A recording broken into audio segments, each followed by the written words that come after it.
ಸ್ನೇಹಿತರೆ ತಮಗೆಲ್ಲೂ ನಮಸ್ಕಾರಗಳು. Welcome to again Swami Vivekananda study ಸೆಂಟರ್ಗೆ ಆತ್ಮೀಯವಾಗಿ ವೆಲ್ಕಮ್ ಮಾಡ್ತಾ ಆತ್ಮೀಯ ಇವತ್ತಿನ ವಿಶೇಷವಾಗಿರ್ತಕ್ಕಂಥ ಮಾಹಿತಿ ಗೆಲುವಿಗಾಗಿ ಹೋರಾಟ ಅಂತ.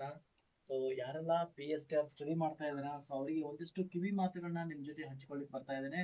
ಸೊ ಯಾರೆಲ್ಲ PSTR ಪ್ರಾಥಮಿಕ ಶಾಲಾ ಶಿಕ್ಷಕರ ನೇಮಕಾತಿಗೆ ಯಾರೆಲ್ಲ ಸ್ಟಡಿ ಮಾಡ್ತಾ ಇದಾರ, ಸೊ ಅವರಿಗೆ ಒಂದಿಷ್ಟು ಕಿವಿ ಮಾತುಗಳು. ಹೋರಾಟ ಹೇಗಿರ್ಬೇಕಪ್ಪ ಅಂದ್ರೆ ಅದು ಗೆಲುವನ್ನ ತಂದು ಕೊಡುವಂತ ಹೋರಾಟ ಇರ್ಬೇಕಾಗ್ತೈತಿ. ಅವರ ಗೆಲುವಿಗಾಗಿ ಹೋರಾಟ ಮಾಡಬೇಕಾದ್ರೆ 1ರಿಂದ 5ನೇ ತರಗತಿಯ PSTR ಗೆ ಸಂಬಂಧಪಟ್ಟಿರ್ತಕ್ಕಂಥ ನೇಮಕಾತಿಯಲ್ಲಿ ಯಶಸ್ಸನ್ನ ಪಡಿಬೇಕಾದ್ರೆ ಸೊ ನಾವು ಮಾಡ್ಬೇಕಾಗಿರೋದು ಏನಪ್ಪಾ ಅಂದ್ರ ನಮ್ಮ ಸಿದ್ಧತೆಗಳು ಯಾವ ರೀತಿ ಇರಬೇಕು ಅನ್ನೋದು ಬಹಳ ಇಂಪಾರ್ಟೆಂಟ್ ಆಗಿರ್ತಾ ಇದಾವೆ. ಹೌದಾ? ಸೊ ಹೋರಾಟದಲ್ಲಿ ನಮ್ಮ ಸಿದ್ಧತೆಗಳು ಬಹಳಷ್ಟು ಪ್ರಾಮುಖ್ಯತೆಯನ್ನ ಪಾತ್ರ ವಹಿಸ್ತಾ ಇದಾವೆ. ಬಿಕಾಸ್ ಯಾಕಂದ್ರೆ ಎಕ್ಸಾಮ್ ಅನ್ನುವಂತ ಒಂದು ಯುದ್ಧವನ್ನ ಗೆಲ್ಲಬೇಕಾದ್ರೆ ಅದ್ರ ಹಿಂದಿನ ಪೂರ್ವ ತಯಾರಿ ಏನಿದೆ ಅದು ಬಹಳಷ್ಟು ನಮ್ಗೆ ಏನಾಗ್ತದೆ ಅಂದ್ರೆ ಸಹಕಾರಿಯಾಗಿದೆ. ಅಲ್ಲಿ ಮಾಡ್ತಕ್ಕಂಥ ಪ್ಲಾನ್ಗಳು ಏನಿದಾವಲ್ಲ ಅವು ನಮ್ಮ ಎಕ್ಸಾಮ್ ದಲ್ಲಿ ನಮ್ಮನ್ನ ಏನ್ ಮಾಡ್ತಾ ಇದ್ರೆ ಕೈ ಹಿಡ್ತಾ ಇದಾವೆ. ಬನ್ನಿ ಹಾಗಾದ್ರೆ PSTR ನಲ್ಲಿ ಯಾವ ರೀತಿ ಸಕ್ಸಸ್ ಅನ್ನ ಪಡಿಬೇಕು, ಇಷ್ಟು ನೀವೇನಾದ್ರೂ ಮಾಡಿದ್ರೆ ಖಂಡಿತ ನಿಮಗೆ ಏನಾಗ್ತದೆ ಅಂದ್ರೆ ಒಂದಿಷ್ಟು ಸ್ಟಡಿ ಮಾಡ್ಲಿಕ್ಕೆ ಅನುಕೂಲ ಆಗ್ತಿದೆ ಈ ವಿಡಿಯೋದಲ್ಲಿ ಅನ್ನುವಂತ ವಿಚಾರವನ್ನು ಇಟ್ಕೊಂಡ ಈ ಒಂದು ವಿಡಿಯೋನ ಮಾಡ್ತಾ ಇದ್ದಾವೆ. ಬನ್ನಿ ಹಾಗಾದ್ರೆ ತಡ ಮಾಡೋದು ಬೇಡ ಆದ್ಮೇಲೆ. ಸೊ ಮೊದಲನೇದಾಗಿ ಪ್ರಶ್ನೆ ಪತ್ರಿಕೆ ಯಾವ ರೀತಿ ಇರ್ತಾ ಇದೆ ಅನ್ನೋದನ್ನ ನಾವು ಕ್ಲಾರಿಟಿ ಆಗಿ ತಿಳ್ಕೊಳ್ಳೋಣ. ಬಹಳಷ್ಟು ಅಭ್ಯರ್ಥಿಗಳು ಕೇಳ್ತಾ ಇದ್ದಾರೆ ಏನಪ್ಪಾ ಆತರ, ಸರ್ ಪರೀಕ್ಷೆ ಯಾವ ರೀತಿ ಇರ್ತಾ ಇದೆ PSTR. ಸೊ ಅಲ್ಲಿ ಯಾವ್ಯಾವ ವಿಷಯಗಳು ಇರ್ತಾ ಇದ್ವಿ. ಒಟ್ಟು 150 ಅಂಕಗಳನ್ನ ಒಳಗೊಂಡಿರ್ತಾ ಇದೆ, ನೆನ್ಪಿಟ್ಕೊಳ್ಳಿ. ಸೊ ಪತ್ರಿಕೆ ಒಂದೇ ಇರ್ತಾ ಇದೆ, ಗಮನಿಸ್ಬೇಕು ತಾವು. ಇಲ್ಲಿ ಪತ್ರಿಕೆ ಏನಾಗಿರ್ತದೆ ಹೇಳ್ರಿ, ಒಂದೇ ಪತ್ರಿಕೆ ಇರ್ತಾ ಇದೆ. ಒಟ್ಟು 150 ಅಂಕಗಳು ಇರ್ತಾ ಇದಾವೆ, ನೆನ್ಪಿಟ್ಕೋರಿ. ರೈಟ್? ಸೊ ಸೈಕಾಲಜಿ, ಶೈಕ್ಷಣಿಕ ಮನೋವಿಜ್ಞಾನ ಸೈಕಾಲಜಿ ಏನೇನಪ್ಪಾ ಅಂದ್ರ 25 ಅಂಕಗಳನ್ನ ಒಳಗೊಂಡಿರ್ತಾ ಇದೆ. ಜೊತೆಗೆ ಕನ್ನಡಾನು ಸಹಿತ ಏನಾಗ್ಯದಪ್ಪ ಅಂದ್ರ 20 ಅಂಕಗಳನ್ನ ಒಳಗೊಂಡಿದೆ. ಇಂಗ್ಲಿಷ್ ಏನಾಗ್ಯದಪ್ಪ ಅಂದ್ರ 25 ಅಂಕಗಳನ್ನ ಒಳಗೊಂಡಿದೆ. ಸೊ ಜನರಲ್ ನಾಲೆಜ್ GK ಅಂತಾನೂ ಕರಿತಾ ಇದ್ದಾವೆ. ಸೊ GK 15 ಅಂಕಗಳನ್ನ ಒಳಗೊಂಡಿದೆ. ಕಂಪ್ಯೂಟರ್ ಎಜುಕೇಶನ್ ಏನಾಗ್ಯದಪ್ಪ ಅಂದ್ರೆ 25 ಅಂಕಗಳಿದೆ. EVS ಏನಾಗ್ಯದಪ್ಪ ಅಂದ್ರೆ ಸೊ 20 ಅಂಕಗಳಿದಾವೆ. ಮ್ಯಾಥ್ಸ್ ಸಹಿತ ಏನಾಗಿದೆ ಅಂದ್ರೆ 20 ಅಂಕಗಳು. ಒಟ್ಟು 150 ಅಂಕಗಳನ್ನು ನಾವು MCQ ರೂಪದಲ್ಲಿ ನೋಡ್ತಾ ಇದ್ದಾವೆ, ನೆನ್ಪಿಟ್ಕೊಳ್ಳಿ. ಸೊ ಕ್ಲಿಯರ್ ಆಗಿ ಗಮನಿಸಬೇಕು. PSTR ನಲ್ಲಿ ಬರಬಹುದಾದಂತ ಅಥವಾ ಬರುವ ಸಬ್ಜೆಕ್ಟ್ಗಳು ಎಷ್ಟಪ್ಪಾ ಅಂದ್ರೆ ಸುಮಾರು 7 ಸಬ್ಜೆಕ್ಟ್ ನೋಡ್ತಾ ಇದೆ. 1 2 3 4 5 6 7 ಸಬ್ಜೆಕ್ಟ್ಗಳು 150 ಅಂಕಗಳು ಇರ್ತಾ ಇದಾವೆ. 150 ಪ್ರಶ್ನೆಗಳು ಇರ್ತಾ ಇದಾವೆ. ಎಲ್ಲವೂ ಸಹಿತ ಬಹು ಆಯ್ಕೆ ಪ್ರಶ್ನೆಗಳು ಇರ್ತಾ ಇದಾವೆ. 2016ರಲ್ಲಿ ನಾವು ನೋಡಿರ್ತಕ್ಕಂಥ ಒಂದು ಪರೀಕ್ಷೆನ ಗಮನಿಸಿದಾದ್ರೆ ಖಂಡಿತ ಎಲ್ಲವೂ ಸಹಿತ ಏನಾಗಿರ್ತವೆ ಅಂದ್ರೆ ಎಸ್ ಡೆಫಿನೆಟ್ ಆಗಿ ಏನಾಗಿರ್ತದಪ್ಪ ಅಂತಂದ್ರ MCQ ಕ್ವಶನ್ ರೂಪದಲ್ಲಿ ನಮಗೆ ಸಿಗ್ತಾ ಇದಾವೆ. ಸೊ 3 ಗಂಟೆ ಟೈಮ್ ನಮಗೆ ಇರ್ತಾ ಇದೆ. 3 ಗಂಟೆಯಲ್ಲಿ 150 ಅಂಕಗಳಿಗೆ MCQ ರೂಪದಲ್ಲಿ ನಾವು ಆನ್ಸರ್ ಗಳನ್ನ ಮಾರ್ಕ್ ಮಾಡ್ಬೇಕಾಗಿರ್ತಾ ಇದೆ, ನೆನ್ಪಿಟ್ಕೋರಿ. ಹಾಗಾದ್ರೆ ಈ ಗೆಲುವಿನ ಓಟದಲ್ಲಿ ಯಾವೆಲ್ಲ ಸಬ್ಜೆಕ್ಟ್ ಗಳು ಅದಾವ ಅನ್ನೋದು ಕ್ಲಾರಿಟಿ ಐತೆ. ಈಗಾಗಲೇ TET ಎಕ್ಸಾಮ್ ಬರೆದು ಸಾಕಷ್ಟು ಅಭ್ಯರ್ಥಿಗಳು ಎಲಿಜಿಬಲ್ ಆಗಿದ್ದಾರೆ TET. ಸೊ ಮುಂದಿನ ಓಟ ಏನಾಗ್ಯದಪ್ಪ ಅಂದ್ರ PSTR ನೇಮಕಾತಿ ಏನಾದ್ರು ಐತಂದ್ರ ಅಲ್ಲಿ ಯಾವ ರೀತಿ ಹೆಚ್ಚಿಗೆ ಅಂಕಗಳನ್ನ ನಾವು ಗಳಿಸ್ಬೇಕು. ಬಹಳ ಇಂಟ್ರೆಸ್ಟಿಂಗ್ ಪ್ರತಿಯೊಂದು ಸಬ್ಜೆಕ್ಟ್ ಬಗ್ಗೆ ನಾನು ಚರ್ಚೆ ಮಾಡ್ತಾ ಇದ್ದೇನೆ. ಯಾಕೆಂದ್ರೆ ಈ ಕಿವಿ ಮಾತುಗಳು ನಿಮಗೇನಾದ್ರು ಕ್ಲಿಯರ್ ಐಡಿಯಾ ಸಿಕ್ಕಿದೆ ಆದ್ರೆ ಖಂಡಿತ ನಿಮ್ಮ ಓಟ ಏನಾಗ್ತದೆ ಅಂದ್ರೆ ಗ್ಯಾರಂಟಿ ಗೆಲುವಿನ ಕಡೆಗೆ ಹೋಗ್ತಾ ಇದೆ, ನೆನ್ಪಿಟ್ಕೋರಿ. ರೈಟ್? ಸೊ ಬನ್ನಿ ಹಾಗಾದ್ರೆ ಪ್ರತಿಯೊಂದು ವಿಷಯದ ಬಗ್ಗೆ ನಾವು ನೋಡೋಣ. ಸೊ ಶೈಕ್ಷಣಿಕ ಮನೋವಿಜ್ಞಾನವನ್ನು ನೋಡ್ತಾ ಇದ್ದಾವೆ. ಸೊ ನೆನ್ಪಿಟ್ಕೋರಿ. ರೈಟ್? ಸೊ ಇದು 25 ಅಂಕಗಳನ್ನ ಒಳಗೊಂಡಿರ್ತಾ ಇದೆ, ನೆನ್ಪಿಟ್ಕೋರಿ. 25 ಅಂಕಗಳನ್ನ ಒಳಗೊಂಡಿರ್ತಾ ಇದೆ. ಆಲ್ಮೋಸ್ಟ್ ಎಲ್ಲಾ ಅಭ್ಯರ್ಥಿಗಳಿಗೆ ಇದು ಬಹಳಷ್ಟು ಅನುಕೂಲಕರ ಆಗಿರ್ತಾ ಇದೆ, ನೆನ್ಪಿಟ್ಕೋರಿ. ಎಲ್ಲಾ ಅಭ್ಯರ್ಥಿಗಳು ಈ ಒಂದು ಸಬ್ಜೆಕ್ಟ್ ಅನ್ನ ಏನ್ ಮಾಡಿರ್ತಾರೆ, ಸ್ಟಡಿಯನ್ನ ಮಾಡ್ತಾರೆ. ಒಂದ್ ಸ್ವಲ್ಪ ಇಲ್ಲಿ ಹೆಚ್ಚಿಗೆ ಫೋಕಸ್ ಮಾಡಿದ್ರ ಎಲ್ಲರಿಗಿಂತ ನೀವು +3 ಅಥವಾ +4 ಅಂಕಗಳನ್ನ ನೀವು ಏನಾದ್ರು ಹೆಚ್ಚಿಗೆ ತೋರಿದ್ದೆ ಖಂಡಿತ ನಿಮ್ಮ ಒಂದು ಸ್ಕೋರ್ ಏನಾಗ್ತದೆ ಎಲ್ಲರಿಗಿಂತ ಬಹಳಷ್ಟು ಮುಂದೆ ಇರ್ತಾ ಇದೆ, ನೆನ್ಪಿಟ್ಕೊಳ್ಳಿ. ರೈಟ್? ಸೊ ಕಂಪಲ್ಸರಿ ಏನಾಗಿರ್ತಾ ಇದೆ, ಮುಂದಗಡೆ ಇರ್ತಾ ಇದೆ. ಯಾಕಂದ್ರೆ ಶೈಕ್ಷಣಿಕ ಮನೋವಿಜ್ಞಾನದಲ್ಲಿ ಅಪ್ಲೈಡ್ ಕ್ವಶನ್ಸ್ ಇರೋದ್ರಿಂದ ಇದು ಒಂದು ಏನಪ್ಪಾ ಆತರ ನಿಮಗೆ ಚಾಲೆಂಜ್ ಆಗಿರ್ತಕ್ಕಂಥ ಸಬ್ಜೆಕ್ಟ್ ಅಂತಾನೆ ಹೇಳ್ಬೋದು. ರೈಟ್? ಯಾಕಂದ್ರೆ ಇಲ್ಲಿ 1ರಿಂದ 5ನೇ ತರಗತಿ ಮಗುವಿಗೆ ಸಂಬಂಧಪಟ್ಟಿರ್ತಕ್ಕಂಥ ಶೈಕ್ಷಣಿಕ ಮನೋವಿಜ್ಞಾನದಲ್ಲಿ ಬರ್ತಕ್ಕಂಥ ಪಂಥಗಳಾಗಿರ್ಬೋದು, ಮನೋವಿಜ್ಞಾನದ ವ್ಯಾಪ್ತಿಯ ಅರ್ಥ, ಶೈಕ್ಷಣಿಕ ಉದ್ದೇಶಗಳಾಗಿರ್ಬೋದು, ಸಾಕಷ್ಟು ಇದಾವೆ. ಬುದ್ಧಿಶಕ್ತಿ, ವೈಯಕ್ತಿಕ ಭಿನ್ನತೆಗಳು, ಸಮಾಜ ಮಿತಿ. ರೈಟ್? ಸೊ ಕಲಿಕೆ ಆಗಿರ್ಬೋದು, ಸ್ಮರಣೆ ಆಗಿರ್ಬೋದು, ರೈಟ್, ಬರೆವು ಆಗಿರ್ಬೋದು, ಆ, ರಚನಾತ್ಮಕ ತಂತ್ರಗಳಾಗಿರ್ಬೋದು, ಬುದ್ಧಿಶಕ್ತಿ ಆಗಿರ್ಬೋದು, ಹೀಗೆ ಸಾಕಷ್ಟು ಹೀಗೆ ಸಾಕಷ್ಟು ನಾವೇನ್ ಮಾಡ್ತಾವಪ್ಪ ಅಂದ್ರೆ ಕೆಲವೊಂದು ಕಾನ್ಸೆಪ್ಟ್ ಗಳನ್ನ ನೋಡ್ತಾ ಇದ್ದಾವೆ. ಅವು ನಮ್ಮ 1ರಿಂದ 5ನೇ ತರಗತಿಯ ಮಕ್ಕಳಿಗೆ ಅನುಕೂಲ ಆಗುವಂತದ್ದೇ. ಸೊ ನಾವೇನ್ ಮಾಡ್ಬೇಕಾಗ್ತದ, ಒಂದು ಎಫೆಕ್ಟ್ ಮಾಡ್ಕೊಂಡು ಅಂದ್ರೆ ಪರಿಣಾಮವಾಗಿ ಏನ್ ಮಾಡ್ಬೇಕಪ್ಪ ಅಂದ್ರೆ ನಮ್ಮ 1ರಿಂದ 5ನೇ ತರಗತಿಯ ಮಕ್ಕಳಲ್ಲಿ ಯಾವೆಲ್ಲ ಅಂಶಗಳು ಬರ್ತಾ ಇದಾವೆ ಅದಕ್ಕೆ ರಿಲೇಟೆಡ್ ಇರ್ತಕ್ಕಂಥ ತಾವೇನ್ ಮಾಡ್ಬೇಕು, ಸ್ಟಡಿಯನ್ನ ಹೆಚ್ಚಿಗೆ ಮಾಡಬೇಕು. ಆಲ್ಮೋಸ್ಟ್ ಎಲ್ಲರೂ ಸಹಿತ ಅದನ್ನ ಸ್ಟಡಿ ಮಾಡ್ತಾರೆ, ನೀವು ಸಹಿತ ಸ್ಟಡಿ ಮಾಡ್ಬೇಕಾಗ್ತೈತಿ. ರೈಟ್. ಹಾಗಾಗಿ ಶೈಕ್ಷಣಿಕ ಮನೋವಿಜ್ಞಾನ ಒಂದಿಷ್ಟು ನಮಗೆ ಏನ್ ಮಾಡ್ಬೋದು, ಹೆಚ್ಚಿಗೆ ಅಂಕಗಳನ್ನ ತಗೊಲಿಕ್ಕೆ ಅವಕಾಶ ಕೊಡ್ತಾ ಇದೆ. ಬಹಳಷ್ಟು ಅಭ್ಯರ್ಥಿಗಳು ಇದರಿಂದ ಹಿಂದ್ಗಡೆ ಕೆಡಿಸ್ಬೋದು. ಬಟ್ ಬಹಳಷ್ಟು ಅನ್ನೋಕ್ಕಿಂತ ಒಂದ್ ಸ್ವಲ್ಪ ಹಿಂದ್ಗಡೆ ಹಾಕ್ಬೋದು. ಇಲ್ಲಾಂದ್ರೆ ಈಕ್ವಲ್ ಇರ್ತಾ ಇದ್ರೆ, ಯಾಕೆ ಎಲ್ಲರೂ ಓದ್ತಾರೆ. ರೈಟ್. ಸೊ ಎಲ್ಲರಿಗೆ ತಿಳಿಯುವಂತ ಒಂದು ವಿಷಯ ಅಂತಾನೆ ಹೇಳ್ಬೋದು. ರೈಟ್. ಸೊ ಬನ್ನಿ ಹಾಗಾದ್ರೆ ನೆಕ್ಸ್ಟ್ ಎರಡನೇ ವಿಷಯ ನೋಡಿದ್ರೆ, ಸೊ ಕನ್ನಡ 20 ಅಂಕಗಳನ್ನ ಒಳಗೊಂಡಿರ್ತಾ ಇದೆ, ನೆನ್ಪಿಟ್ಕೋರಿ. ಸೊ ಈ ಕನ್ನಡ 20 ಅಂಕಗಳನ್ನ ಒಳಗೊಂಡಿತ್ತು ಅನ್ಕೂಲೆ ಇಲ್ಲಿ ಅತಿ ಹೆಚ್ಚಾಗಿ ಕಾಮನ್ ಆಗಿ ಇಲ್ಲೇ ನಾವು ಫೈಟ್ ಮಾಡಕ್ ಸಾಧ್ಯನೇ ಇಲ್ಲ ರೀ. ಸೊ ವ್ಯಾಕರಣ ಅಂಶಗಳು ಇರ್ತಾ ಇದಾವೆ. ಸಾಕಷ್ಟು ವ್ಯಾಕರಣಕ್ಕೆ ಸಂಬಂಧಪಟ್ಟಿರ್ತಕ್ಕಂಥದ್ದು ಎಲ್ಲಾ ಅಂಶಗಳು 20 ಅಂಕಗಳನ್ನ ಒಳಗೊಂಡಿರ್ತಾ ಇದೆ. ಸಾಕಷ್ಟು ವಿಷಯಗಳಿದಾವೆ ವ್ಯಾಕರಣದಲ್ಲಿ ನಾವು ನೋಡ್ತಾ ಇದ್ದಾವೆ. ಹಾಗಾಗಿ ಈ ಒಂದು ಸಬ್ಜೆಕ್ಟ್ ನಾವು ಓದ್ಲೇಬೇಕು, ಎಲ್ಲರೂ ಓದ್ತಿರ್ತಾರೆ. ಇದು ನಮಗೆ ಕಾಂಪಿಟೇಷನ್ ಮಾಡೋದಿಲ್ಲ, ಯಾಕಂದ್ರೆ ಎಲ್ಲರನ್ನೂ ಈಕ್ವಲ್ ಆಗಿ ತಗೊಂಡ್ಬರ್ತಾ ಇದೆ ಈ ಸಬ್ಜೆಕ್ಟ್. ನೋಡಿ ಯಾವ ಸಬ್ಜೆಕ್ಟ್ಗಳು ನಮ್ಮನ್ನು ಬ್ಯಾಲೆನ್ಸ್ ಮಾಡ್ತಾ ಇದಾವೆ, ಇದು ಎಲ್ಲರಿಗೆ ಏನ್ ಮಾಡ್ತದೆ, ಈಕ್ವಲ್ ಅಂಕಗಳನ್ನ ಕೊಡ್ತಾ ಇದೆ. ಯಾಕಂದ್ರೆ ಎಲ್ಲರೂ ಓದ್ತಾರೆ, ಎಲ್ಲರಿಗೂ ಬರ್ತದೆ, ಎಲ್ಲರೂ ರೆಡಿಯಾಗಿ ಎಕ್ಸಾಮ್ದಲ್ಲಿ ಅಂಕಗಳನ್ನ ಎಲ್ಲರೂ ತಗೋತಾ ಇದಾರೆ. ಹಾಗಾಗಿ ಇದೊಂದು ಅಷ್ಟೊಂದು ಏನ್ ಮಾಡಂಗಿಲ್ಲ ಅಂದ್ರೆ ನಿರ್ಣಯ ಪಾತ್ರವನ್ನ ವಹಿಸುವುದಿಲ್ಲ. ನಿರ್ಣಾಯಕ ವಿಷಯ ಅಲ್ಲವೇ ಅಲ್ಲ ಯಾವುದು, ಕನ್ನಡ. ನೆನ್ಪಿಡ್ಕೊರಿ, ನಿರ್ಣಾಯಕ ವಿಷಯ ಅಲ್ಲ ಅಂದ್ಕೊಂಡೆ ಕನ್ನಡ ಓದೋದನ್ನ ಬಿಡ್ಲಿಕ್ಕೆ ಹೋಗ್ಬೇಡ್ರಿ. ಮತ್ತೆ ಯಾಕೆ ಎಲ್ಲರೂ ಕನ್ನಡದಲ್ಲಿ ಹೆಚ್ಚಿಗೆ ಅಂಕಗಳನ್ನ ತಗೋತಾರೆ, ನೀವು ಒಬ್ರು ತಗೋತಾ ಇದಾರೆ ಇಷ್ಟೇ. ಯಾವ ವಿಷಯ ನಮ್ಗೆ ನಿರ್ಣಾಯಕ ಆಗಿರ್ತಾ ಇದೆ, ಹೆಚ್ಚಿಗೆ ಅಂಕಗಳನ್ನ ತಗೊಲಿಕ್ಕೆ ಯಾವ್ದು ನಮ್ಗೆ ಸಹಕಾರಿ ಆಗಿದೆ, ಅದು ಬಹಳ ಇಂಪಾರ್ಟೆಂಟ್ ಅಲ್ರಿ. ಎಸ್, ದಟ್ ಈಸ್ ಇಂಪಾರ್ಟೆಂಟ್ ಇರ್ತಾರೆ. ಏನೇ ಇರ್ಲಿ, ಈಕ್ವಲ್ ಅಂಕಗಳ ಎಲ್ಲರಿಗೂ ಕೊಡುವಂತ ವಿಷಯ ಅದಲ್ರಿ. ಸೊ ದಾಟ್ ಈಸ್ ಕನ್ನಡ ಆಗಿರ್ತಾ ಇದೆ, ನೆನ್ಪಿಟ್ಕೋರಿ. ಇನ್ ನೆಕ್ಸ್ಟ್ ಎಸ್ ಬಂತು ನೋಡ್ರಿ. ಸೊ ನೋಡ್ರಿ, ಅದಕ್ಕೆ ಇದಕ್ಕೆ ಹೆಚ್ಚಿಗೆ ಅಂಕಗಳನ್ನ ಇಟ್ಟಿದ್ದಾರೆ. ಕನ್ನಡಕ್ಕೆ 20 ಇಂಗ್ಲಿಷ್ಗೆ ಯಾಕೆ 20 ಇಟ್ಟಿದಾರಪ್ಪ ಅಂದ್ರ, ಬರ್ತಕ್ಕಂತ ಶಿಕ್ಷಣ ವ್ಯವಸ್ಥೆ ಏನಿದಲ್ಲ, ಸೊ ಬಹಳಷ್ಟು KPS ಶಾಲೆಗಳು ಬರೋದ್ರಿಂದ ಈ ಇಂಗ್ಲಿಷದ ಒಂದು ಅವೈಲೇಬಲ್ ಬೇಕಾಗ್ತಾ ಇದೆ ಸ್ನೇಹಿತರೆ, ನೆನ್ಪಿಟ್ಕೋರಿ. ಇಂಗ್ಲಿಷ್ ಅವಶ್ಯಕತೆ ಇರ್ತಾ ಇದೆ. ಹಾಗಾಗಿ ಇಂಗ್ಲಿಷ್ ನಲ್ಲಿ 25 ಅಂಕಗಳನ್ನ ಇಟ್ಟಿದ್ದಾರೆ, ನೆನಪಿರ್ಲಿ ನಿಮಗೆ. ನೋಡಿ, ಬರುವಂತ ಶಿಕ್ಷಣ ವ್ಯವಸ್ಥೆ ಬಹಳಷ್ಟು ಇಂಗ್ಲಿಷ್ ನಲ್ಲಿ ಕೊಡಿರೋದ್ರಿಂದ ಇಂಗ್ಲಿಷ್ ಹೆಚ್ಚಿಗೆ ನಾಲೆಜ್ ಇದ್ದವ್ರಿಗೆ ಏನಾಗ್ತದಪ್ಪ ಅಂತ ಒಂದು ಅವಕಾಶವನ್ನ ಕ್ರಿಯೇಟ್ ಮಾಡ್ತಾ ಇದಾವೆ. ಹಾಗಾಗಿ ನಿಮ್ಮ ಸಬ್ಜೆಕ್ಟ್ ದಲ್ಲಿ ನಿರ್ಣಾಯಕ ವಿಷಯ ಯಾವ್ದಪ್ಪ ಅಂತ ಕೇಳಿದ್ರೆ, ಸೊ ದಟ್ ಈಸ್ ಯಾವ್ದು ಹೇಳ್ರಿ, ಇಂಗ್ಲಿಷ್ ಸಬ್ಜೆಕ್ಟ್ ಆಗಿರ್ತಾ ಇದೆ. ಹಾಗಾಗಿ ಇದು ಬಹಳಷ್ಟು ಅಭ್ಯರ್ಥಿಗಳನ್ನ ಹಿಂದ್ಗಡೆ ಹಾಕ್ತಕ್ಕಂತ ಸಬ್ಜೆಕ್ಟ್ ಆಗಿದೆ, ನೆನ್ಪಿಟ್ಕೋರಿ. 25 ಕೆಲವೊಬ್ರು 10 ತಗೋತಾರೆ, ಕೆಲವೊಬ್ರು 12 ತಗೋತಾರೆ, ಒಬ್ರು 15 ತಗೋತಾರೆ. ನಿಮ್ಮ ಅಂಕ 20ಕ್ಕಿಂತ ಹೆಚ್ಚಿದ್ರ ಖಂಡಿತ ನೀವೇನಾದ್ರೆ ಎಲ್ಲರಿಗಿಂತ ಅತಿ ಹೆಚ್ಚಾಗಿ ಮುಂದ್ಗಡೆ ಬರ್ತಾ ಇದ್ರಿ. ಹಾಗಾಗಿ ಅತಿ ಹೆಚ್ಚು ಫೋಕಸ್ ಮಾಡ್ತಕ್ಕಂತ ನಿರ್ಣಾಯಕ ವಿಷಯ ಯಾವ್ದಪ್ಪ ಅಂತ ಕೇಳಿದ್ರ ಒಂದ್ ವಿಷಯ, ಸೊ ದಟ್ ಈಸ್ ಯಾವ್ದು ಹೇಳ್ರಿ, ಇಂಗ್ಲಿಷ್ ಆಗಿರ್ತಾ ಇದೆ, ನೆನ್ಪಿಟ್ಕೋರಿ. ಒಂದ್ ವಿಷಯ ಯಾವ್ದು ಹೇಳ್ರಿ, so that is English grammar ಇರ್ತಾ ಇದೆ ಅತಿ ಹೆಚ್ಚಾಗಿ, ನೆನ್ಪಿಟ್ಕೋರಿ. ಇಂಗ್ಲಿಷ್ ಗ್ರಾಮರ್ ಇರೋದ್ರಿಂದ ನೀವೇನ್ ಮಾಡ್ಬೋದು, ಇದನ್ನ ಸ್ವಲ್ಪ ಡೀಪ್ ಆಗಿ ಸ್ಟಡಿ ಮಾಡಿದ್ದೆ ಆದ್ರೆ ಖಂಡಿತವಾಗಿಯೂ ನಿಮ್ಗೆ ಏನಾಗ್ತೈತೆ ಹೇಳ್ರೆ, ಹೆಲ್ಪ್ ಆಗ್ತಾ ಇದೆ ಸ್ನೇಹಿತರೆ. ನಿಮ್ಗೊಂದು ಐಡಿಯಾ ಕೊಡ್ತಾ ಇದ್ದೇನೆ. ಈಗ ಉದಾಹರಣೆ, ಕನ್ನಡ ವ್ಯಾಕರಣ ಓದ್ಬೇಕಾದ್ರ, ಸೊ ಈಗ ಉದಾಹರಣೆ 4ನೇ ತರಗತಿ ಹಿಡ್ಕೊಂಡ 9th ತರಗತಿ ತನಕ 4 to 9th ತನಕ ಏನಪ್ಪಾ ಅಂದ್ರ ಕೆಲವೊಂದು ಸುಮೇರು ಅನ್ನುವಂತ ಚಟುವಟಿಕೆ ಪುಸ್ತಕಗಳು ಅದಾವೆ, ನೆನ್ಪಿಟ್ಕೋರಿ. ನಮ್ ಕರ್ನಾಟಕ ಸರ್ಕಾರದಿಂದ ಬಿಡುಗಡೆ ಆಗಿರ್ತಕ್ಕಂಥ ಸುಮೇರು ಪುಸ್ತಕಗಳು ಇವು ಚಟುವಟಿಕೆ ಪುಸ್ತಕಗಳಾಗಿರೋದ್ರಿಂದ ಇದ್ರ ಅತಿ ಹೆಚ್ಚಿನ ವ್ಯಾಕರಣ ಅಂಶಗಳಿದಾವೆ. ಅವುಗಳನ್ನ ನೀವೇನಾದ್ರೂ ಬಿಡಿಸಿದ್ದೆ ಆದ್ರೆ ಖಂಡಿತ ನಿಮ್ಮ ಕನ್ನಡ ಸ್ಕೋರ್ ಏನಾಗ್ತೈತಿ, ಹೆಚ್ಚಿಗೆ ಮಾಡ್ತದ ಅನ್ನುವಂತ ವಿಶ್ವಾಸದೊಂದಿಗೆ ನೆಕ್ಸ್ಟ್ ಅದೇ ರೀತಿ ಇಂಗ್ಲಿಷ್ ನಲ್ಲಿ ಸಹಿತ ನಮ್ ಗೌರ್ಮೆಂಟ್ ಇಂದ 4 to ಏನಿದೆ ಅಂದ್ರೆ 9th ತನಕ, ಸೊ 10th ಅನ್ಬೋದು. 10th ಇದಾವ ಕೆಲವೊಂದು, ಸೊ 10th ಕೊಟ್ಟಿದ್ದಾರೆ ವರ್ಕ್ ಬುಕ್ ಗಳನ್ನ. ಸೊ 4 to 10th ಏನಿದಲ್ಲ, ಸೊ ರೈನ್ಬೋ ಅಂತ ಬರ್ತಾ ಇದಾವೆ, ನೆನ್ಪಿಟ್ಕೊಳ್ಳಿ. ರೈನ್ಬೋ ಅನ್ನುವಂತ ಆಕ್ಟಿವಿಟಿ ಬುಕ್ಸ್ ಗಳು ಏನದಪ್ಪ ಅಂದ್ರ ಅವೈಲೇಬಲ್ ಅದಾವೆ ವಿದ್ಯಾರ್ಥಿಗಳಿಗಾಗಿ. ಅವುಗಳನ್ನ ನೀವೇನಾದ್ರು ಸ್ಟಡಿ ಮಾಡಿದ್ರೆ ಎಲ್ಲಾ ಗ್ರಾಮರ್ ಪಾಯಿಂಟ್ ಗಳನ್ನ ಇವು ಕವರ್ ಮಾಡ್ತಾ ಇದಾವೆ, ನೆನ್ಪಿಟ್ಕೊಳ್ಳಿ. ಎಲ್ಲವೂ ಕವರ್ ಮಾಡ್ತಾ ಇದಾವೆ. ಇದನ್ನು ಪರ್ಫೆಕ್ಟ್ ಮಾಡಿದ್ರೆ ಎಲ್ಲರಿಗಿಂತ ಹೆಚ್ಚ ನಿಮ್ಮ ಸ್ಕೋರ್ ಏನಾಗೈತಿ, ಬಹಳಷ್ಟು ಮುಂದುಗಡೆ ಬರ್ತಾ ಇದೆ. ಹಾಗಾಗಿ ನಿರ್ಣಾಯಕ ಪಾತ್ರ ಯಾವ್ದಾಗೈತೆ, ಇಂಗ್ಲಿಷ್ ಸಬ್ಜೆಕ್ಟ್ ಆಗಿದೆ. ಹಾಗಾಗಿ 25 ಅಂಕಗಳಿದಾವೆ, ಒಂದಲ್ಲ 15 ಅಲ್ಲ 20 ಅಲ್ಲ, 25 ಅಂಕಗಳು ನೆನಪಿರ್ಲಿ. ರೈಟ್. ಓಕೆ, ಹಾಗಾದ್ರೆ ಇದು ಒಂದೇನಾ, ಇಲ್ಲ ಇನ್ನೂ ಸಬ್ಜೆಕ್ಟ್ ಇದಾವೆ. ಬನ್ನಿ ಏನೆಲ್ಲ ಇದಾವೆ. ಸೊ ಕಾಮನ್ ಆಗಿರ್ತಕ್ಕಂಥ ಜನರಲ್ ನಾಲೆಜ್ ಅಂತ ಹೇಳ್ತಾ ಇದಾವೆ, GK knowledge. Right. So GK knowledge 15 ಅಂಕಗಳು. ಆಲ್ಮೋಸ್ಟ್ ಇದೆಲ್ಲರಿಗೂ ಈಕ್ವಲ್ ಅನ್ನ ಕೊಡ್ತಾ ಇದೆ, ನೆನ್ಪಿಟ್ಕೊಳ್ಳಿ. ಎಲ್ಲರಿಗೂ ಈಕ್ವಲ್ ಕೊಡುವಂತ ಒಂದು ಸಬ್ಜೆಕ್ಟ್ ಜನರಲ್ ನಾಲೆಜ್. ಭೂಮಿ ಚಿತ್ರಣ ನೋಡ್ತಾ ಇದಾವೆ. ಕಾಮನ್ ಆಗಿ ಪ್ರಶಸ್ತಿಗಳು ಬರ್ಬೋದು, ಆಟಗಳು ಬರ್ಬೋದು, ಕೃತಿಗಳು ಬರ್ಬೋದು, ಪ್ರಚಲಿತ ಘಟನೆಗಳು ಬರ್ಬೋದು, ಅದು ವಿಜ್ಞಾನ ತಂತ್ರಜ್ಞಾನ ಆಗಿರ್ಬೋದು. ಸಾಕಷ್ಟು ವಿಚಾರಗಳಿಗೆ ಅನುಗುಣವಾಗಿರ್ತಕ್ಕಂಥ GK ವ್ಯಕ್ತಿಗಳ ಪರಿಚಯ ಆಗಿರ್ಬೋದು, ವಿಜ್ಞಾನಿಗಳು ಎಲ್ಲಾ ಕೂಡೆ ಒಟ್ಟು ಮೆಂಟಲ್ ಅಬಿಲಿಟಿನೂ ಕೆಲವೊಂದು ಕ್ವಶನ್ಸ್ ಗಳು ಬರ್ತಾ ಇದಾವೆ. ರೈಟ್. ಇವೆಲ್ಲವೂ ಸಹಿತ GK ಇರೋದ್ರಿಂದ ಸಾಕಷ್ಟು ಅಭ್ಯರ್ಥಿಗಳು ಓದಿರ್ತಾರೆ. ಹಾಗಾಗಿ ಇದು ಎಲ್ಲರಿಗೂ ಈಕ್ವಲ್ ಆಗಿರ್ತಾ ಇದೆ. ಹಾಗಾಗಿ ಇದೊಂದು ಅಷ್ಟೊಂದು ನಿರ್ಣಾಯಕ ಪಾತ್ರ ವಹಿಸುವುದಿಲ್ಲ. ಫಸ್ಟ್ ನಿಮ್ಗೆ ಕ್ಲಿಯರ್ ಆಗಿ ಐಡಿಯಾ ಇರಬೇಕು, ಇದ್ರ ಬಗ್ಗೆ ಓದ್ಲೇಬೇಕು, ಇಲ್ಲ ಅನ್ನಂಗಿಲ್ಲ. ಹೌದಲ್ರಿ. ಎಸ್, ಆಲ್ಮೋಸ್ಟ್ ಎಲ್ಲರೂ ಓದ್ತಾರೆ.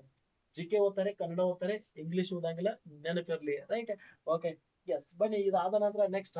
ಎಸ್, ಇವತ್ತಿನ ಶಿಕ್ಷಣ ಅತಿ ಹೆಚ್ಚಾಗಿ ಯಾವ್ದಕ್ಕೆ ಫೋಕಸ್ ಮಾಡ್ತಾ ಇದೆಯಪ್ಪ ಅಂದ್ರೆ ಕಂಪ್ಯೂಟರ್ ಎಜುಕೇಶನ್. ನೆನ್ಪಿಟ್ಕೊರಿ, ಕಂಪ್ಯೂಟರ್ ಎಜುಕೇಶನ್ ಅತಿ ಹೆಚ್ಚು ಪ್ರಾಮುಖ್ಯತೆ ಕೊಡ್ತಾ ಇದೆ.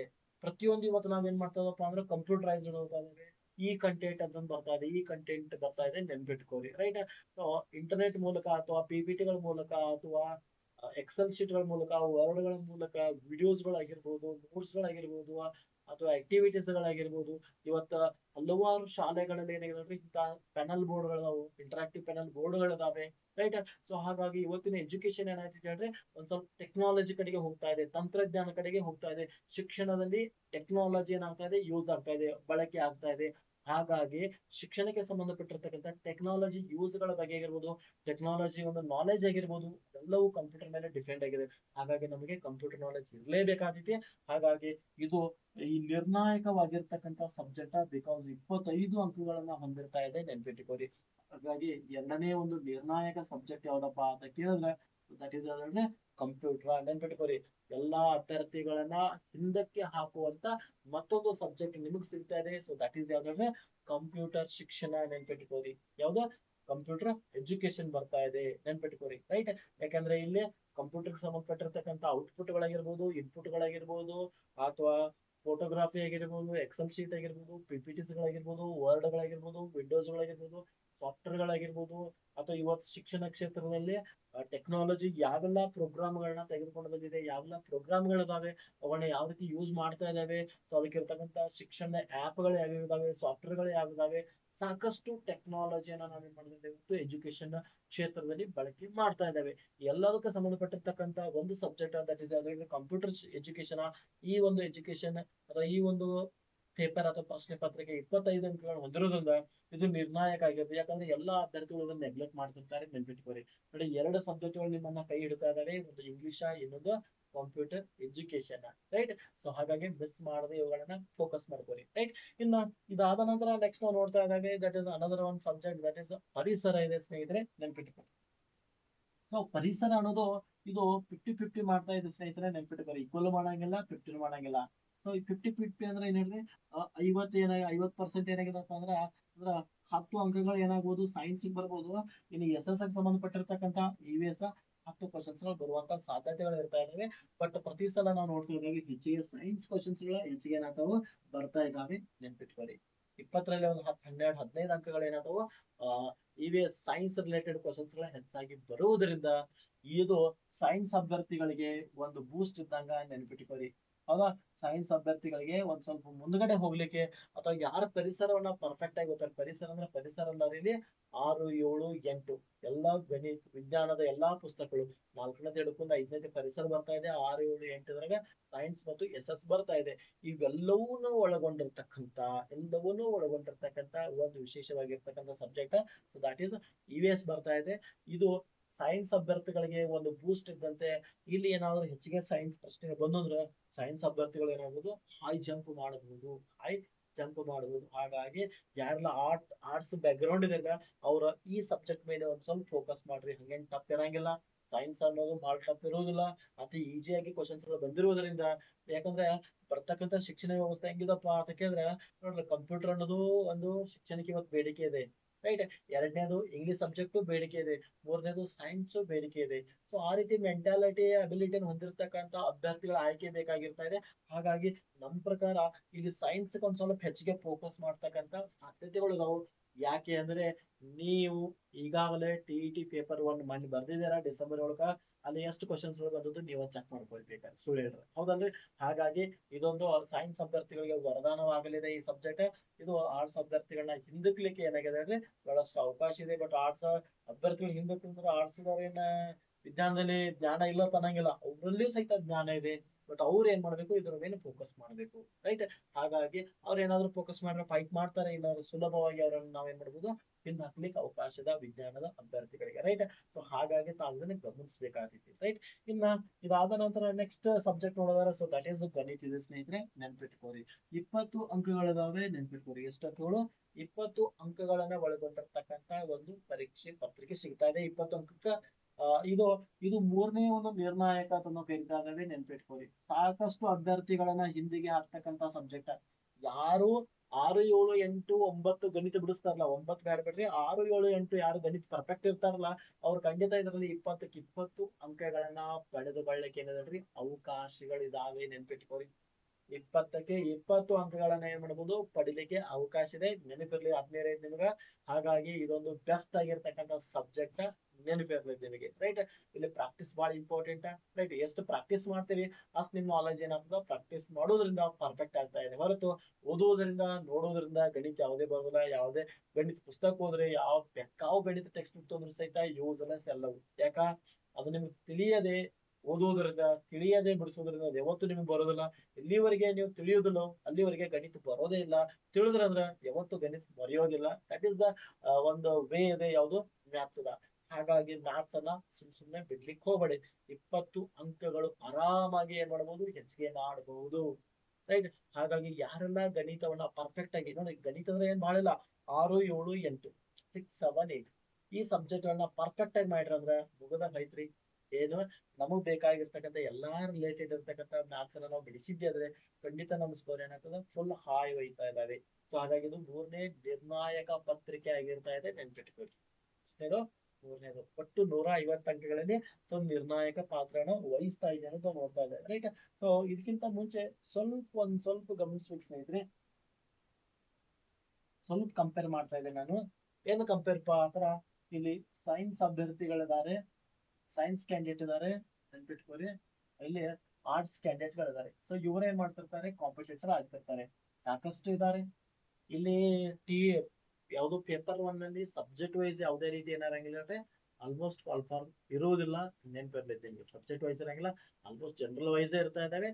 ಬಟ್ ನಿಮ್ಮ ಮೆಥಡಾಲಜಿ ಮೇಲೆ ನಿಮ್ದು ಏನಾಗ್ತದಪ್ಪ ಅಂದ್ರೆ ಡಿವೈಡೇಷನ್ ಆಗುವಂತ ಸಾಧ್ಯತೆಗಳು ಇರ್ತಾ ಇದಾವೆ, ನೆನಪಿರ್ಲಿ ನಿಮಗೆ. ಕ್ಲಿಯರ್? ಎಸ್. ನಿಮ್ದು PUC ಸೈನ್ಸ್ ಇತ್ತಪ್ಪ ಅಂದ್ರೆ ಯು ಕ್ಯಾನ್ ಸೈನ್ಸ್ ಟೀಚರ್ ಅಂತ ಕನ್ಸಿಡರ್ ಆಗ್ತೀರಿ. ಇಂಗ್ಲಿಷ್ ಇತ್ತು ಅಂದ್ರೆ ಇಂಗ್ಲಿಷ್ ಟೀಚರ್ ಆಗಿರ್ತಾ ಇದಾರೆ. ಎಲ್ಲಿ PUC 50 ಅಬೌವ್ ಪ್ಲಸ್ ಇತ್ತು ಅಂದ್ರೆ ಇಂಗ್ಲಿಷ್ ಟೀಚರ್ ಆಗಿರ್ತಾ ಇದಾರೆ. ಇದು ಯಾವುದೂ ಇಲ್ಲಾಗಿದ್ದಾರೆ ಯು ಕ್ಯಾನ್ ಜನರಲ್ ಟೀಚರ್ ಅಂತ ಕನ್ಸಿಡರ್ ಮಾಡ್ತಾರೆ. ಬಟ್ ನೋಡೋಣ ಈ ಬಾರಿ ಏನಾದ್ರು ಆ ರೀತಿ ಡಿವೈಡೇಷನ್ ಆಯ್ತಾರೆ ಮತ್ತಷ್ಟು ಅನುಕೂಲ ಆಗ್ತದ್ರಿ.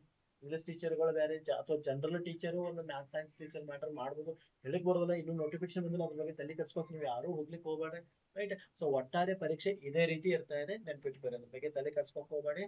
ನಿಮ್ದು ಡಿ.ಎಡ್ ಆಗಿತ್ತು 50+ ನಿಮ್ದು ಏನಾದ್ರು ಡಿ.ಎಡ್ ಸ್ಕೋರ್ ಇತ್ತು, PUC ಸಹಿತ 50+ ಇತ್ತು ಅಂದ್ರೆ ಏನು ಸಮಸ್ಯೆ ಇಲ್ಲ. ಆರಾಮಾಗಿ ನೀವು ಏನ್ ಮಾಡ್ರಿ, ಸ್ಟಡಿಯನ್ನ ಮಾಡ್ರಿ. ಯಾವ್ದಕ್ಕೂ ತಲೆ ಕೆಡ್ಸ್ಕೊಕ್ ಹೋಗ್ಬೇಡ್ರಿ, ಟೈಮ್ ಅನ್ನ ವೇಸ್ಟ್ ಮಾಡಕ್ ಹೋಗ್ಬೇಡ್ರಿ. ಯಾಕಂದ್ರೆ ಅವಕಾಶಗಳು ಮತ್ತೊಮ್ಮೆ ಸಿಗೋದಿಲ್ಲ. ಸಿಕ್ಕಂತ ಅವಕಾಶಗಳನ್ನ ಬಳಸ್ಕೊಳ್ಳೋದು ನಮ್ ಕೆಲಸ ಇದೆ, ಅದನ್ನ ನಾವು ಮಾಡ್ಲೇಬೇಕು.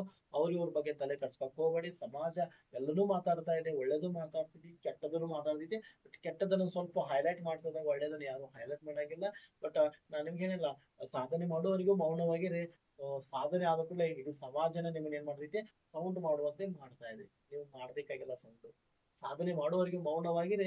ಸಾಧನೆ ಮಾಡಿದ ನಂತರ ಇಡೀ ಸಮಾಜನ ನಿಮ್ಮನ್ನ ಏನ್ ಮಾಡ್ತೈತಿ, ಸೌಂಡ್ ಅಂತ ಏನ್ ಮಾಡ್ತೈತಿ, ಪರಿಚಯ ಮಾಡ್ತೈತಿ ಎಲ್ಲಾ ಕಡೆ. ರೈಟ್, ಹಾಗಾಗಿ ಅದ್ರ ಬಗ್ಗೆ ತಲೆ ಕೆಡ್ಸ್ಕೊಕ್ ಹೋಗ್ಬೇಡಿ. ನೇರವಾಗಿ ಏನಾಗಿರ್ಬೇಕು, ಸ್ಟಡಿ ಕಡೆಗೆ ಮಾತ್ರ ಕಾಂಪಿಟೇಷನ್ ನಿಮ್ದು ಕಾನ್ಸಂಟ್ರೇಷನ್ ಇರ್ಲಿ. ರೈಟ್, ಓಕೆ ಬನ್ನಿ. ಕಾಂಪಿಟೇಷನ್ ಇರೋದು ಇಲ್ಲಪ್ಪ ಅಂತಂದ್ರೆ ಒಂದು science arts. Right, so common ಆಗಿ ಆರ್ಟ್ಸ್ ಸೆಕ್ಷನ್ ದಲ್ಲಿ ನಾವು ನೋಡ್ತಾ ಇದ್ದೇವೆ, ಕನ್ನಡ ಫುಲ್ ಈಜಿ ಆಗಿರ್ತಾ ಇದೆ, ನೆನ್ಪಿಟ್ಕೊಂಡು. ಕನ್ನಡ ಸಬ್ಜೆಕ್ಟ್ ಇವರಿಗೆ ಫುಲ್ ಈಜಿ ಆಗಿರ್ತಾ ಇದೆ. ಸೊ ಇವ್ರಿಗೆ ಫುಲ್ ಈಜಿ ಆಗಿರೋದು ಯಾವ್ದಾದ್ರೆ ಮ್ಯಾಥ್ಸ್ ಸಬ್ಜೆಕ್ಟ್ ಈಜಿ ಆಗಿರ್ತಾ ಇದೆ. ಜೊತೆಗೆ EVS ಫುಲ್ ಸಬ್ಜೆಕ್ಟ್ ಈಜಿ ಆಗಿರ್ತಾ ಇದೆ. ಯಾರಿಗೆ, ಸೈನ್ಸ್ ಅವರಿಗೆ EVS. ಹೌದಾ? ಇನ್ನ ಇವ್ರಿಗೆ EVS ಅಂದ್ರೆ ಇವರಿಗೆ GK ಏನಾಗಿರ್ತದಪ್ಪ ಅಂದ್ರೆ ಫುಲ್ ಈಜಿ ಆಗಿಬಿಟ್ಟಿರ್ತೈತಿ. ಯಾರಿಗೆ, ಆರ್ಟ್ಸ್ ಸೆಕ್ಷನ್ ನೋಡಿ ಕಂಪ್ಯಾರಿಸನ್ ಯಾವ ರೀತಿ ಆಗ್ತಾ ಇದೆ. ರೈಟ್, ಇನ್ ನೆಕ್ಸ್ಟ್ ಇದಾದ ನಂತರ ನಾವು ನೋಡ್ತಾ ಇದ್ದೀವಿ ಇವರಿಗೆ computer education. Computer full easy ಆಗಿಬಿಟ್ಟಿರ್ತಾ ಇದೆ, ನೆನ್ಪಿಟ್ಕೊಳ್ಳಿ. ಕಂಪ್ಯೂಟರ್ ಎಜುಕೇಶನ್ ಚಲೋ ಆಗ್ತೈತಿ. ಬಟ್ ಇವರಿಗೆ ಸೈಕಾಲಜಿ ಏನಾಗಿರ್ತದಪ್ಪ ಅಂದ್ರೆ ಸ್ವಲ್ಪ ಈಜಿ ಆಗಿಬಿಟ್ಟಿರ್ತೈತಿ, ನೆನ್ಪಿಟ್ಕೊಳ್ಳಿ. ರೈಟ್, ಇನ್ನು ಉಳಿತ ಯಾವ್ದಪ್ಪ ಅಂತ ಕೇಳಿದ್ರೆ ಇವ್ರಿಗೆ ಇಂಗ್ಲಿಷ್ ಏನಾಗಿರ್ತದಪ್ಪ ಅಂದ್ರ ಒಂದ್ ಸ್ವಲ್ಪ ಈಜಿ ಇರ್ತದೆ. ಯಾಕಂದ್ರೆ ಸೈನ್ಸ್ ಇಂಗ್ಲಿಷ್ ಮೀಡಿಯಂ ಆಗಿರೋದ್ರಿಂದ ಕಂಪ್ಯೂಟರ್ ನಾಲೆಜ್ ಇರೋದು ಸ್ವಲ್ಪ ಈಜಿ ಆಗ್ತದೆ. ಬಟ್ ಇವರಿಗೆ ಸ್ವಲ್ಪ ಏನಾಗ್ತದಪ್ಪ ಅಂದ್ರ ಇಂಗ್ಲಿಷ್ ಏನಾಗ್ಬೋದು, ಕಠಿಣ ಆಗಬಹುದು, ನೆನ್ಪಿಟ್ಕೋರಿ. ಹಾಗಾದ್ರ ನೋಡಿ ಅವರಿಗೂ ಕಂಪ್ಯಾರಿಸನ್, ನಿಮಗೂ ಕಂಪ್ಯಾರಿಸನ್ ಮಾಡ್ಕೋರಿ. ನೀವು ಎದರಲ್ಲಿ ಹೆಚ್ಚಿಗೆ ಸ್ಟ್ರಾಂಗ್ ಆಗ್ಬೇಕು ಅನ್ನೋದು ನಿಮಗ್ ಬಿಟ್ಟದೀಗ. ನಾನು ಆಲ್ರೆಡಿ ಹೇಳಿದೆ, ಸೈನ್ಸ್ ಕ್ಯಾಂಡಿಡೇಟ್ ಗಳಿಗೆ ಈಜಿ ಆಗಿರ್ತಾವೆ, ಇವು ಬರೋದಿಲ್ಲ. ಬಟ್ ಆರ್ಟ್ಸ್ ಅವ್ರಿಗೆ ಇವು ಬರ್ತಾವೆ, ಇವು ಒಂದ್ ಸ್ವಲ್ಪ ಡಿಫಿಕಲ್ಟ್ ಆಗುವಂತ ಸಾಧ್ಯತೆಗಳು ಇರ್ತಾ ಇದಾವೆ. ಹಾಗಾದ್ರೆ ನಿಮ್ಮ ಸ್ಕೋರ 150ಕ್ಕೆ ಹೆಚ್ಚಿಗೆ ಆಗಬೇಕಾದ್ರೆ ನಿಮ್ಮ ಸಬ್ಜೆಕ್ಟ್ ಯಾವ್ದು ವೀಕ್ ಇದೆ, ಯಾವ್ದ್ರಲ್ಲಿ ನಾನು ಸ್ಟ್ರಾಂಗ್ ಆಗ್ಬೇಕು, ನನ್ನ ಸ್ಟ್ರೆಂತ್ ಎಲ್ಲಿದೆ ಅನ್ನೋದನ್ನ ತಾವು ಗಮನಿಸಬೇಕಾದೈತಿ. ಹಾಗಾದ್ರೆ ನೀವು ಇವರಿಗೂ ಫೈಟ್ ಮಾಡ್ಬೋದು, ಇವರಿಗೂ ಫೈಟ್ ಮಾಡ್ಬೋದು. ಇಲ್ಲಿ ಹೇಳಕ್ ಬರೋದಿಲ್ಲ ರೀ, ರೈಟ್? ಯಾಕಂದ್ರೆ ಇವ್ರು ಸಬ್ಜೆಕ್ಟ್ ನಾವು ನೋಡಿದ್ವು ಅಂದ್ರ ಇವ್ರು ಇದ್ರಲ್ಲೇ ಒಂದ್ ಸ್ವಲ್ಪ ಟ್ಯಾಲೆಂಟ್ ಇರ್ತಾರೆ, ಇವ್ರು ಇದ್ರಲ್ಲೇ ಟ್ಯಾಲೆಂಟ್ ಇರ್ತಾ ಇದಾರೆ ಅನ್ಕೊಳ್ಳೆ ನಿಮ್ಮ ಸಬ್ಜೆಕ್ಟ್ ನಾನು ಏನಿಲ್ಲ ನಿರ್ಣಾಯಕ ಪಾತ್ರ. ಆಲ್ಮೋಸ್ಟ್ ಕನ್ನಡ ಎಲ್ಲರಿಗೂ ಈಜಿ ಆಗಿರ್ತಾ ಇದೆ ರೀ, ರೈಟ್? GK ಎಲ್ಲರಿಗೆ ಆಲ್ಮೋಸ್ಟ್ ಸ್ಟಡಿ ಮಾಡ್ತಿರ್ತಾರೆ, ರೈಟ್? ಸೊ ಜೊತೆಗೆ ಏನಪ್ಪಾ ಅಂದ್ರೆ ಸೈಕಾಲಜಿನೂ ಓದ್ತಿರ್ತಾರೆ, ರೈಟ್? ಸೈಕಾಲಜಿನ ಏನ್ ಮಾಡ್ತಿರ್ತಾರೆ ಅಂದ್ರೆ ಓದ್ತಿರ್ತಾರೆ. ಸೊ ನೆನ್ಪಿಟ್ಟಿಕೊಳ್ಳಿ, ಕ್ಲಿಯರ್? ಎಸ್, ಸೈಕಾಲಜಿನೂ ಏನ್ ಮಾಡ್ತಿರ್ತಾರೆ, ಓದ್ತಿರ್ತಾರೆ. ಎಲ್ಲರೂ ಗಮನಿಸಿಟ್ಟಾಗೋದನ್ನ ಸ್ಕ್ರೀನ್ ಇದೆ, ಸೈಕಾಲಜಿನೂ ಎಲ್ಲರೂ ಓದ್ತಿರ್ತಾರೆ. ಬಟ್ ಸೊ ನೆನ್ಪಿರ್ಲಿ ನಿಮಗೆ, ಕ್ಲಿಯರ್? ಎಸ್, ಯಾಕಂದ್ರೆ ಬಹಳ ಇಂಟ್ರೆಸ್ಟಿಂಗ್ ಆಗಿರ್ತಕ್ಕಂತ ವಿಷಯ ಇದೆ ಇದು. ನಿಮ್ಮ ಒಂದು ಸ್ಕೋರ್ ಅನ್ನ ಹೆಚ್ಚಿಗೆ ಮಾಡುವಂತ ಪ್ರಮುಖ ಸಬ್ಜೆಕ್ಟ್ಗಳು ಇವಿದಾವೆ, ಗಮನಿಸ್ಬೇಕಾಗಿದೆ. ನೀವು ಯಾವ್ದ್ರಲ್ಲಿ ವೀಕ್ ಇದ್ದೀರಾ, ಯಾವ್ದ್ರಲ್ಲಿ ಸ್ಟ್ರಾಂಗ್ ಇದ್ದೀರಾ, ಸ್ಕೋರ್ ಅನ್ನ ಪ್ರತಿಯೊಬ್ಬರಿಗೆ ಕಂಪೇರ್ ಮಾಡಿದಾಗ ನಾನು ಎದರಲ್ಲಿ ಹೆಚ್ಚು ಮಾಡಿಕೊಳ್ಬಹುದು, ಆಲ್ಮೋಸ್ಟ್ ಎಲ್ಲಾನು ಹೆಚ್ಚು ಮಾಡ್ಕೊಂಡ್ರೆ ನೋ ಪ್ರಾಬ್ಲಮ್. ಫಿಕ್ಸ್ ನಿಮ್ದು ಮೈಂಡ್ ಸೆಟ್ ಹೆಂಗಿದೆ ಅನ್ನೋದು ಬಹಳ ಇಂಪಾರ್ಟೆಂಟ್ ಇದೆ, ರೈಟ್? ಸೊ ಹಾಗಾಗಿ ಕಂಪ್ಯಾರಿಸನ್ ಇದೆ, ನೆನ್ಪಿಟ್ಟುಕೋರಿ. ಇಲ್ಲಿ ಎಲ್ಲರಿಗೂ ಅವಕಾಶಗಳಿದಾವೆ, ಸಬ್ಜೆಕ್ಟ್ ವೈಸ್ ಇರೋದಿಲ್ಲ. ಸೊ ಹಾಗಾಗಿ ಎಲ್ಲರಿಗೂ ಅವಕಾಶ ಇರೋದ್ರಿಂದ ನೀವು ಮಾಡ್ಬೇಕಾಗಿರೋದು ಏನಪ್ಪಾ ಅಂದ್ರ ನಿಮ್ಮ ವೀಕ್ ಸಬ್ಜೆಕ್ಟ್ ಅನ್ನ ಪರ್ಫೆಕ್ಟ್ ಆಗಿ ತಿಳ್ಕೊಂಡ ಸ್ಟಡಿಯನ್ನ ಮಾಡಿದ್ರೆ ಖಂಡಿತವಾಗಿ ನೀವ್ ಏನ್ ಮಾಡ್ಬೋದು, ಸಕ್ಸಸ್ ಆಗ್ಬೋದು ಸ್ನೇಹಿತರೆ, ನೆನ್ಪಿಟ್ಕೋರಿ, ರೈಟ್? ಸೊ ಸಬ್ಜೆಕ್ಟ್ ಏನಾಗ್ಬೋದು, ಆಗ್ಬೋದು. ಬಟ್ ಏನಾಗಿರ್ಬೇಕಂದ್ರೆ ನಿಮ್ಮ ಸಬ್ಜೆಕ್ಟ್ ಯಾವ್ದೈತೆ ಅನ್ನೋದು ನೀವ್ ಏನ್ ಮಾಡ್ಬೇಕು, ಸೊ ಕನ್ಫರ್ಮ್ ಮಾಡ್ಬೇಕಾದೈತಿ, ನೆನ್ಪಿಟ್ಕೋರಿ. ಕ್ಲಿಯರ್? ಎಸ್. ಯಾಕೋ ಬ್ಲರ್ ಆಗ್ತಾ ಇದೆ, ಓಕೆ, ವೇಟ್ ಮಾಡೋಣ. ಸೊ ದಯವಿಟ್ಟು ತಾವು ಇದನ್ನು ಗಮನಿಸ್ಬೇಕು, ಕ್ಲಿಯರ್ ಆಗಿ ನೆನ್ಪಿಟ್ಕೋರಿ. ನಿಮ್ಮ ಸಬ್ಜೆಕ್ಟ್ಗಳು ಯಾವ್ದಾವೆ, ಸೊ ನೀವು ಸಬ್ಜೆಕ್ಟ್ ಮೇಲೆ ಏನಾಗಿರ್ತದಪ್ಪ ಅಂದ್ರೆ ಸೊ ಡಿಫೆಂಡ್ ಆಗಿರ್ತಾ ಇದೆ, ನೆನ್ಪಿಟ್ಕೋರಿ. ಹೌದಾ? ಯಾಕಂದ್ರೆ ಸಬ್ಜೆಕ್ಟ್ಗಳನ್ನ ನಾವು ಏನಾದ್ರು ಬಿಟ್ಟಿದ್ದೆ ಆದ್ರೆ ಖಂಡಿತವಾಗಿಯೂ ಸಹಿತ ನಮ್ದು ಏನಾಗ್ತದಪ್ಪ ಆತರ ಅಂಕಗಳು ಏನಾಗ್ತಾವ ಅಂದ್ರೆ ಆಟೋಮೆಟಿಕ್ ಕಡಿಮೆ ಆಗಿರ್ತವೆ. ಆಟೋಮೆಟಿಕ್ ಅಂಕಗಳು ಏನಾಗ್ತಾವು, ಕಡಿಮೆ ಆಗುವಂತ ಸಾಧ್ಯತೆಗಳು ಇರ್ತಾ ಇದಾವೆ. ಹಾಗಾಗಿ ತಾವೇನ್ ಮಾಡ್ಬೇಕು, ಈ ಒಂದು ವಿಷಯವನ್ನ ಕ್ಲಿಯರ್ ಆಗಿ ತಿಳ್ಕೊಬೇಕಾದೈತಿ, ನೆನ್ಪಿಟ್ಕೊಳ್ಳಿ. ಕ್ಲಿಯರ್ ಆಗಿದೆ? ಎಸ್, ಅರ್ಥ ಆಗಿದೆ ಅಂತ ಅನ್ಕೊಂಡಿದ್ದೇನೆ ನಾನು, ರೈಟ್? ಕ್ಲಿಯರ್ ಕಾಣಿಸ್ತಾ ಇದೆ?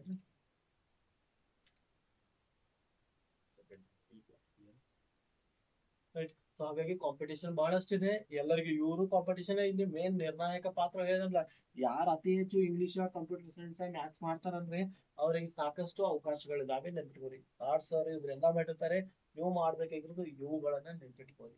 ಸೈನ್ಸ್ ಅವ್ರಿಗೆ ಇವೇನ್ ಡಿಫಿಕಲ್ಟ್ ಆಗಂಗಿಲ್ಲ ರೀ, ಯಾಕಂದ್ರೆ ಬಟ್ ಅವ್ರ ಮನಸ್ಸು ಮಾಡಂಗಿಲ್ಲ, ಇದು ಕನ್ನಡ ಟಚ್ ಇರೋದಿಲ್ಲ ಅವ್ರಿಗೆ, ಸೈಕಾಲಜಿ ನೋಡೇ ಇರೋದಿಲ್ಲ. ಅವ್ರದ್ದೇನಾದ್ರು ಅವ್ರು ಮಾಡಿದ್ರೆ ಆಟೋಮೆಟಿಕ್ ಅವ್ರು ನೀವು ಕಾಂಪಿಟೇಟರ್ ಆಗ್ತಾರೆ, ರೈಟ್? ಇಲ್ಲಿ ಪ್ರತಿಯೊಂದು ಸಬ್ಜೆಕ್ಟ್ಗಳು ಇಂಪಾರ್ಟೆಂಟೇ ಇರ್ತಾವು. ಬಟ್ ನಿಮ್ಮದು ಯಾವ್ದಕ್ಕೆ ನೋಡ್ಕೋರಿ, ಎಲ್ಲವೂ ಮಾಡ್ರೆ so you can get the job. Definitely ಗೆಲುವಿಗೆ ಹೋರಾಟ ಮಾಡಿದ್ದೆ ಆದ್ರೆ ಖಂಡಿತ ಗೆಲ್ತೀರಿ.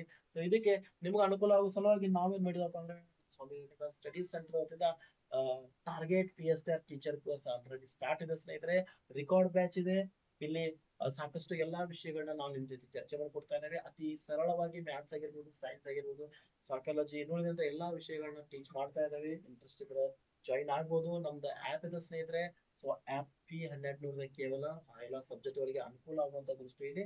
ಸೊ ಹೆಚ್ಚಿನ ಮಾಹಿತಿಗಾಗಿ ಏನಾದ್ರು ಬೇಕಾದ್ರೆ ಈ ನಂಬರ್ನ ವಾಟ್ಸ್ಆಪ್ ಮಾಡೋದ್ರ ಮೂಲಕ ಇನ್ಫಾರ್ಮೇಶನ್ ಮಾಡೋದು ತೆಗೆದುಕೊಳ್ಬಹುದು. 7619206247ಗೆ ನೆನ್ಪಿಟ್ಕೊಳ್ಳಿ ಸ್ನೇಹಿತರೆ. ಇಲ್ಲಿ ಇಂಟ್ರೆಸ್ಟಿಂಗ್ ಏನಪ್ಪಾ ಅಂತಂದ್ರ ಅತಿ ಈಸಿಯಾಗಿ ನಾವೇನ್ ಮಾಡಿದವಪ್ಪ ಅಂದ್ರ ಕೋರ್ಸ್ ಅನ್ನ ಡಿಸೈನ್ ಮಾಡಿದಾವೆ.